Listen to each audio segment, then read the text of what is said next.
Olá a todos e a todas.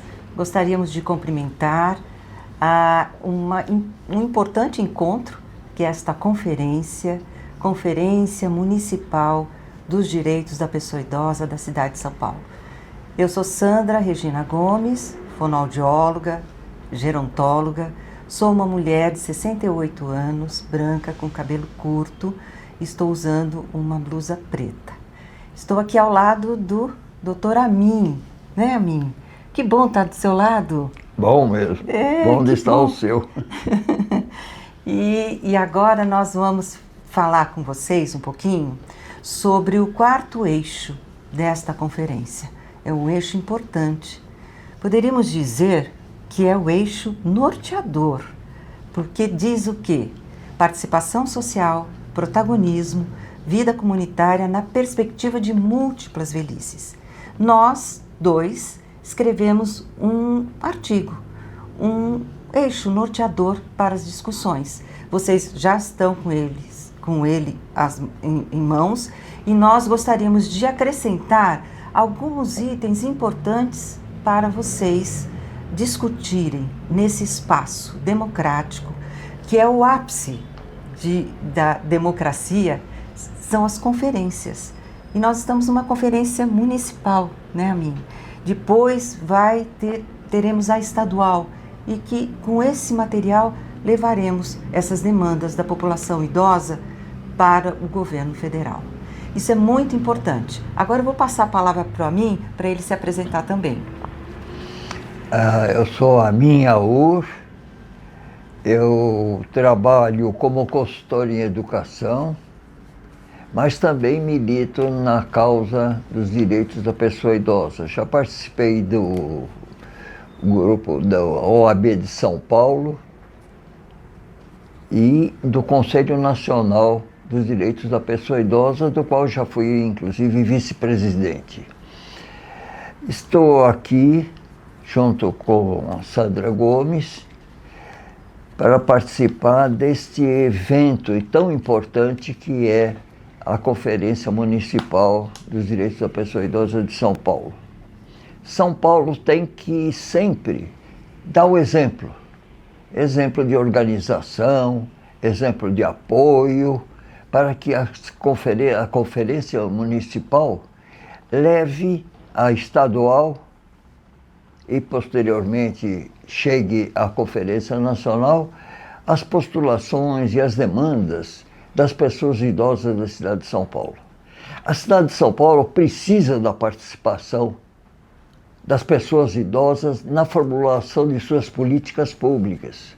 Assim, nós teremos que pensar no nível municipal como as pessoas idosas podem ter protagonismo participando das políticas públicas municipais e levar demandas para as políticas estaduais e, finalmente, para as políticas nacionais da pessoa idosa. Eu espero que a gente possa dar alguns elementos que contribuam para a discussão e os debates da conferência. Nós também gostaríamos de cumprimentar o Conselho Municipal dos Direitos da Pessoa Idosa da cidade de São Paulo, todos estão presentes, também os movimentos sociais dessa cidade, assim como as lideranças, os fóruns e também a sociedade civil como um todo. Mas gostaríamos de também fazer um destaque da importância desse espaço democrático, porque essa participação cidadã está permanente, é algo permanente nas nossas vidas. Então, todos nós temos direitos a dizer, ter voz das nossas demandas. Eu sou uma pessoa idosa também, com 68 anos, já estive coordenadora, como vocês sabem, da política de direitos da pessoa idosa, da Prefeitura de São Paulo, e já estive também como na assistência social.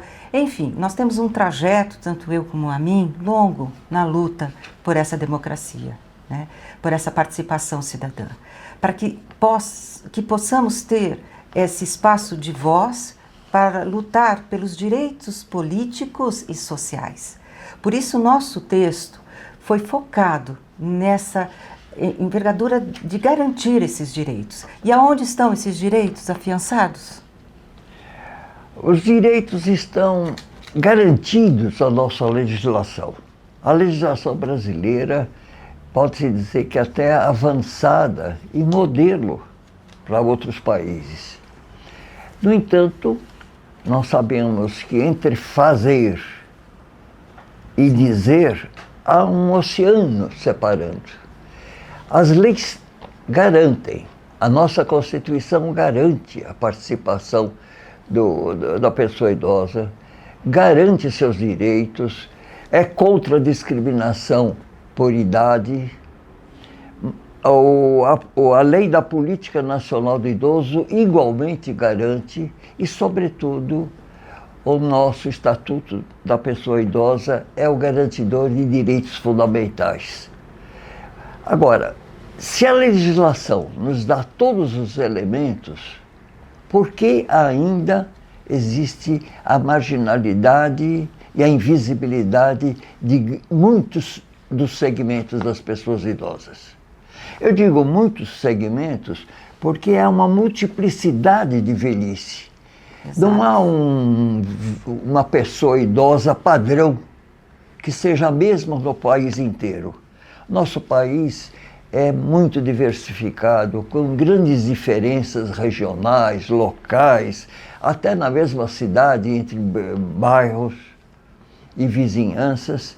Então, nós temos que pensar de como múltiplas pessoas idosas, de diferentes condições e situações, podem participar como cidadãos das políticas que deem garantia aos seus direitos e, sobretudo, que garanta uma política global brasileira para esta emergência da longevidade felizmente alcançada pelo país e que grande parte da população já se situa entre os idosos, ou seja, com mais de 60 anos. E está crescendo. Esse número vai crescer.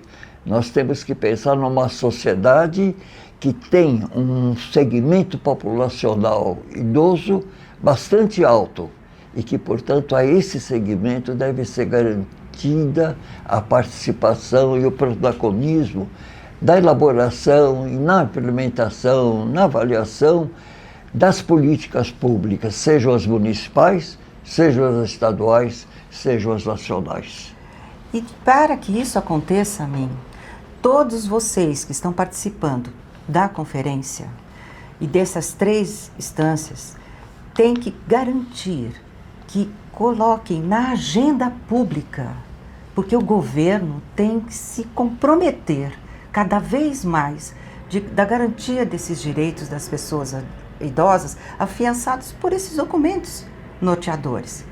Mas é importante que deem prioridade e que vocês tenham esse espaço agora na conferência de garantir que essas demandas específicas, como a mim colocou, de cada região desse país, de cada local desse país, de cada velhice desse país, seja garantida.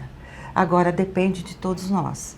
E a mobilização social, a presença social, o conhecimento das leis, e esse tema é muito importante. Olha que nós temos aqui 5 eixos, né, Amin? Nós temos o eixo do financiamento. Olha só como são importantes esses eixos para que a gente possa perceber como que a participação social é transversal a todos Exatamente. Eles. Não é? Olha, o financiamento. A gente precisa de dinheiro. Não dá para implementar uma política pública se você não tiver dinheiro. E como que nós vamos fazer isso? Aqui, nas 3 instâncias, né? Hoje no município, depois levar para o estado, depois para o governo federal. O segundo eixo, fortalecimento de políticas para proteção à vida, que são os serviços. Então, importante.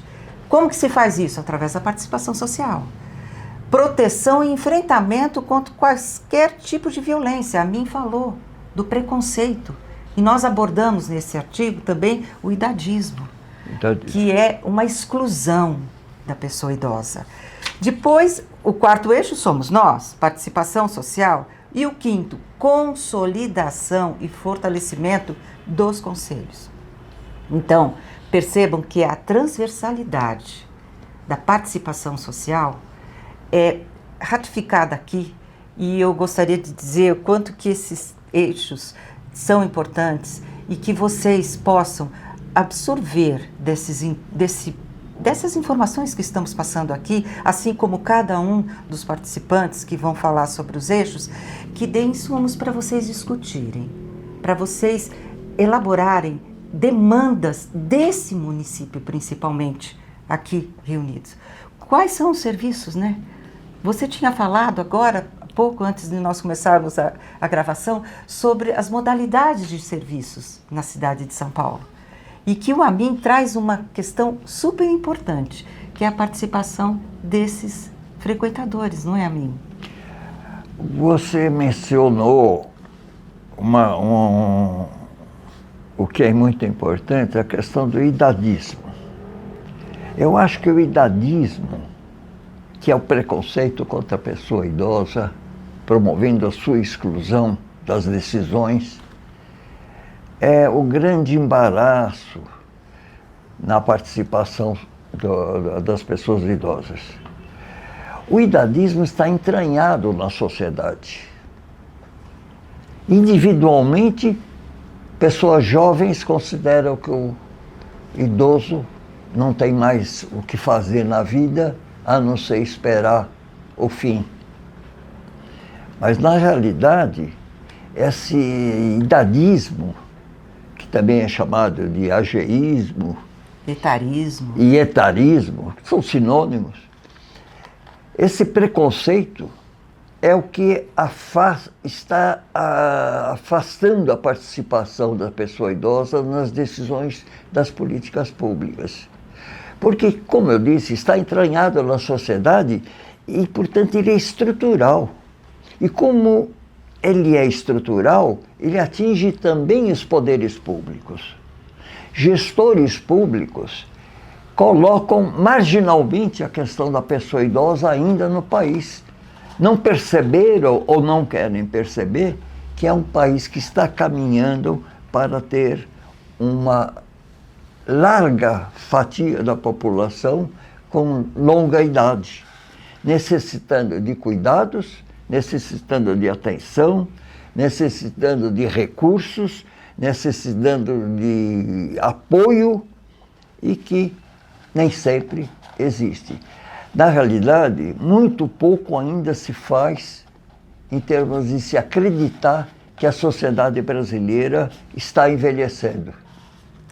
Não se aplica o que é de lei, que as escolas, em todos os níveis, etapas da educação, promovam o debate, o estudo, o tratamento da questão do envelhecimento e do respeito à pessoa idosa. É lei. E, como eu disse, entre estar escrito e estar implementado, há um largo vazio, inclusive nesse, da educação. Com certeza. Em que as escolas nem sempre, só raramente, tratam da questão do envelhecimento e do respeito à pessoa idosa, que é obrigatório. Mas isso tudo decorre, Sandra, do que eu chamo de idadismo estrutural. Mas eu gostaria que atinge todas as instituições, inclusive os poderes públicos, que põem em segundo plano a questão do envelhecimento e dos cuidados para a pessoa idosa. Isso, ótimo. Quando a gente fala em participação social, a gente pode ver que há vários níveis de participação da sociedade. O mais imediato é o nível familiar. Sim. Em que o idoso deve continuar sendo um agente ativo da vida familiar. A família não pode excluir o idoso das decisões domésticas. Ele tem que se afirmar e se manter como protagonista do núcleo familiar, no núcleo familiar. Mas não é só na família que se vive em sociedade. Se vive com os vizinhos, na vizinhança, na região, no bairro, na cidade, no país e até no mundo, podemos dizer. Que o mundo está sofrendo, para melhor, essa questão do envelhecimento. O mundo todo, felizmente, está com esse fenômeno bem-vindo da longevidade, que muitos economistas, sobretudo, e muitos estudiosos da Previdência consideram como sendo um problema. Pois é. Como sendo, não como uma solução que a sociedade conseguiu obter, mas como uma carga e um problema que leva ao déficit das finanças, etc. Esse olhar distorcido é decorrente do idadismo estrutural. Exatamente. É o preconceito de achar que a pessoa idosa já não tem mais valor. Só tem valor a pessoa que produz. É uma visão econômica, simplista e desumanizadora da pessoa humana. Mas você lembrou esses instrumentos sociais dos quais os idosos podem participar. Centros de convivência, centros dias, etc, etc. Eles podem ser um instrumento não apenas de convivência, de atenção e de cuidados, mas eles podem ser mobilizadoras da atuação e do protagonismo das pessoas que deles participam na formulação das políticas públicas. Tá. Eles devem ser centros não apenas de estar, de cuidar, de recreação, de cultura, mas como centros mobilizadores de participação da elaboração, na implementação e no controle das políticas sociais. A mim, super importante isso que você colocou em relação à representatividade dessas pessoas e a participação dessas pessoas que participam de núcleos de convivência de idosos, centros de ILPIs, atendimento domiciliar, todas as ofertas de serviços, ter a participação nos fóruns, que eles participem dos fóruns, que participem do conselho, muito importante. Essa demanda já veio em 2019, na conferência que nós realizamos, e vocês sabem, vocês pediram, e eu acho que essa proposta é super importante, que tenham nos serviços o conselho gestor. Isso é importante, é a participação. Direta. Né? Direta. Então, que seja, e vocês, em alguns locais, até nós sabemos que esse conselho é ativo, mas que seja fato. Né? E uma das questões importantes é para que a gente possa promover isso que eu acho que a gente precisava ter colocado no texto. E aí então fica o nosso ponto aqui, que tem um assento, né, que a participação nos outros conselhos, o COMAS, Conselho Municipal de Assistência Social, a presença da pessoa idosa. Sempre. Né? O Conselho de Educação, Conselho também, e que o Conselho da Pessoa Idosa também tem assento os representantes da população LGBT, da população representativa da cidade de São Paulo. É desse jeito que a gente se aproxima dos diferentes. E isso inclui. E essa é a inclusão que é o nosso compromisso. Então, nós, só para terminar, eu acho que nós citamos muito o professor Paulo Freire. E o professor Paulo Freire fala também dessa questão do quanto que é importante esperançar. Ele nos ensina. Esperançar é ir à luta, participar, estar junto, jamais sozinho.